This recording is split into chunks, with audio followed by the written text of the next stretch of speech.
ആണ്ടുവട്ടം 6-ാം വാരം ചൊവ്വ. തിരുവചനം: അവൻ മുന്നറിയിപ്പ് നൽകി, നിങ്ങൾ ജാഗരൂകരായിരിക്കുവിൻ, ഫരീസയരുടെയും ഹെറോദോസിൻ്റെയും പുളിമാവിനെക്കുറിച്ച് കരുതലോടെ ഇരിക്കുവിൻ. മാർക്കോസിൻ്റെ സുവിശേഷം 8-ാം അധ്യായം 15-ാം തിരുവചനം.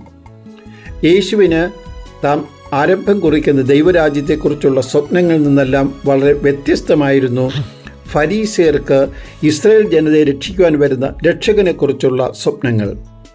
ഫരീസയർ കാത്തിരുന്നത് രക്ഷകൻ വരുമ്പോൾ ഭരണം നടത്തിയിരുന്ന റോമാക്കാരിൽ നിന്നുള്ള രാഷ്ട്രീയമായ മോചനം, ദേശീയവാദം, ഭൗതിക തലങ്ങളിലുള്ള ഉയർച്ച, പിന്നെ കുറേ അത്ഭുത പ്രവർത്തനങ്ങൾ.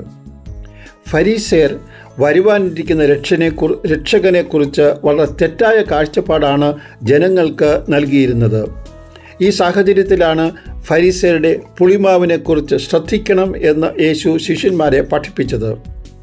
ഇത്രയും ഗൗരവമുള്ളൊരു കാര്യം ശിഷ്യന്മാരെ പഠിപ്പിക്കുമ്പോഴും ശിഷ്യന്മാരുടെ ചർച്ചാ വിഷയം ഭൗതികമായ കാര്യങ്ങളെക്കുറിച്ചായിരുന്നു.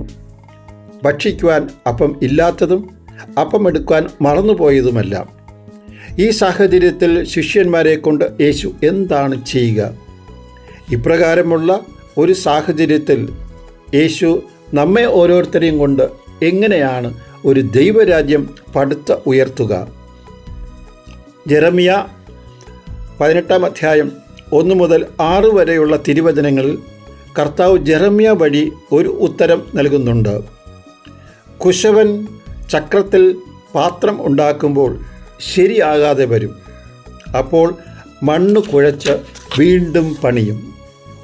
ക്ഷമയോടെ, ശാന്തമായി, സ്നേഹത്തോടു കൂടി നമ്മുടെ ഓരോരുത്തരുടെയും ജീവിതത്തെ പണിയുന്ന കർത്താവിനെ നാം തിരിച്ചറിയണം. തിരുവചനം: ഇസ്രായേൽ ഭവനമേ, കുശവൻ്റെ കൈകളിലെ കളിമണ്ണ് പോലെയാണ് എൻ്റെ കയ്യിൽ നിങ്ങൾ ഓരോരുത്തരും.